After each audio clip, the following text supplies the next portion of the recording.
नमस्कार। आवाम इंडिया में आप सभी का एक बार फिर से स्वागत है। दोस्तों, आज मैं आपको एक पौराणिक कथा सुनाऊंगा। अगर आपको ये वीडियो अच्छी लगे तो लाइक, शेयर और कमेंट करें। साथ ही हमारे चैनल को सब्सक्राइब करें। त्रेता युग में एक बार बारिश के अभाव से अकाल पड़ा। तब कौशिक मुनि परिवार के लालन पालन के लिए अपना गृहस्थान छोड़कर अन्यत्र जाने के लिए अपनी पत्नी और पुत्रों के साथ चल दिए। फिर भी परिवार का भरण पोषण कठिन होने पर दुखी होकर उन्होंने अपने एक पुत्र को बीच राह में ही छोड़ दिया। वह बालक भूख प्यास से रोने लगा।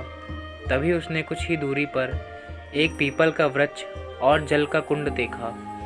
उसने भूख शांत करने के लिए पीपल के पत्तों को खाया और कुंड का जल पीकर अपनी प्यास बुझाई। वह बालक प्रतिदिन इसी तरह पत्ते और पानी पीकर और तपस्या कर समय गुजारने लगा। तभी एक दिन वहाँ देवर्षि नारद पहुँचे। बालक ने उनको नमन किया। नारद मुनि विपरीत दिशा में बालक की विनम्रता देखकर खुश हुए। उन्होंने तुरंत बालक का यथोचित संस्कार कर वेदों की शिक्षा दी।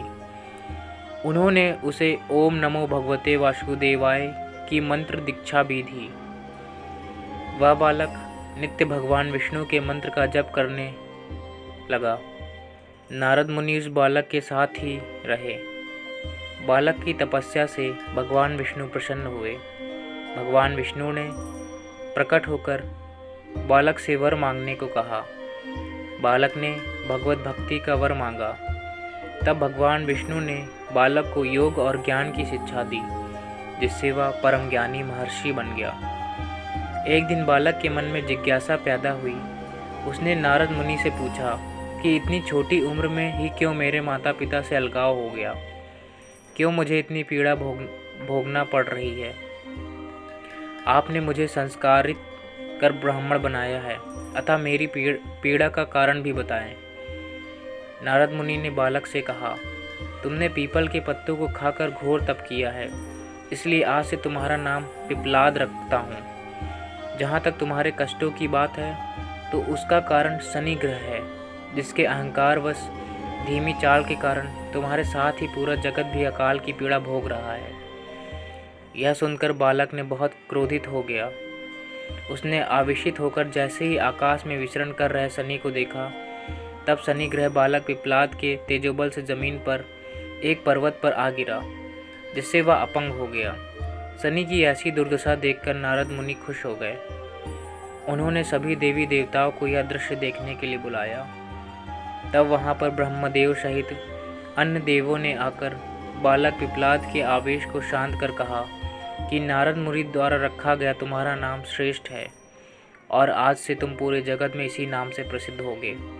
जो भी व्यक्ति शनिवार के दिन पिपलाद नाम का ध्यान कर पूरी श्रद्धा और भावना से पूजा करेगा, उसको शनि ग्रह के कष्टों से छुटकारा मिलेगा और उसको संतान सुख भी प्राप्त होंगे।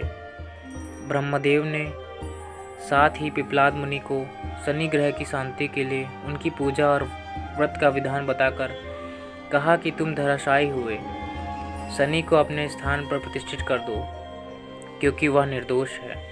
पिपलाद मुनि ने भी ब्रह्मदेव के आदेश का पालन किया और उसने शनिचर व्रत विधि जानकर जगत को शनि ग्रह की शांति का मार्ग बताया। इसलिए शनि ग्रह की शांति के लिए शनिवार के दिन पीपल के वृक्ष के साथ ही शनि देव के पूजन की भी परंपरा है। दोस्तों, अगर आपको ये वीडियो पसंद आई हो तो हमारे चैनल को सब्सक्राइब करें। नमस्कार।